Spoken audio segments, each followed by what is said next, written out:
টানা বৃষ্টিতে দুর্ভোগে পড়েছেন রাজধানীবাসী। গতকাল থেকে কখনো হালকা কখনো ভারী বর্ষণের দেখা মিলছে। ছুটির দিনে নানা কাজে যারা বাইরে বেরিয়েছেন অনেকেরই হতে হয়েছে কাক ভেজা। আবহাওয়া অধিদপ্তর বলছে মৌসুমি বায়ু সক্রিয় থাকায় বিভিন্ন জেলায় বৃষ্টি হচ্ছে। উত্তর বঙ্গোপসাগরে সেই এলাকায় তৈরি হচ্ছে মেঘমালা। এতে সব সমুদ্র বন্দরে জারি করা হয়েছে ৩ নম্বর সতর্ক সংকেত। দুপুর ১টা পর্যন্ত নদী বন্দরে রয়েছে ১ নম্বর সতর্ক সংকেত।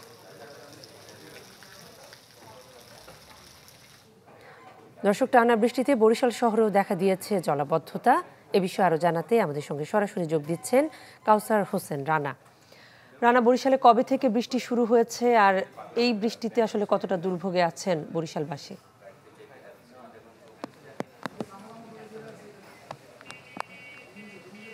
হ্যাঁ কনা, যেহেতু বর্ষাকাল প্রায় দিনে বৃষ্টি হয়, তবে এই যে একটানা বৃষ্টি, এই বৃষ্টি মূলত গতকাল সকাল থেকে শুরু হয়েছে এবং বলা যায় যে কখনো ভারী কখনো গুঁড়ি গুঁড়ি আবার কখনো মুষলধারায় বৃষ্টি হচ্ছে। এবং এই বৃষ্টির ফলে আজ বরিশাল নগরের অধিকাংশ সড়কে জলাবদ্ধতার সৃষ্টি হয়েছে। অলিগলি বলেন, বড় সড়ক বলেন, প্রধান সড়ক বলেন, প্রায় সব সড়কেই কিন্তু এই জলাবদ্ধতার সৃষ্টি হয়েছে।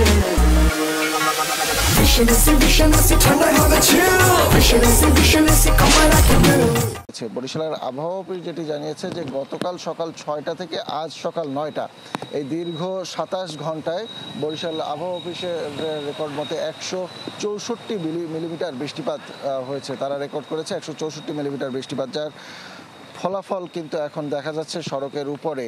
এই যে সড়কগুলো বেশি নিচু সেগুলোতে আরও বেশি পানি জমেছে, তবে দু একটি সড়ক যেগুলো কিছুটা উঁচু রয়েছে সেইগুলোতে পানি একটু কম জমেছে।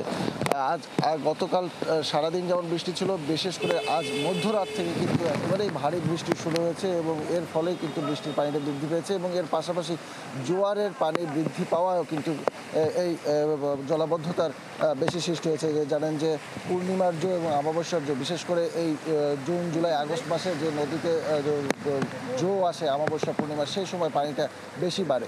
তো এই জোয়ার এবং বৃষ্টি, অতিবৃষ্টির কারণে এখন জলাবদ্ধতা এবং এর ফলে মানুষের দুর্ভোগ দুটোই কিন্তু বৃদ্ধি পেয়েছে। তো এই ছিল বরিশালের জলাবদ্ধতার পরিস্থিতি। কণা।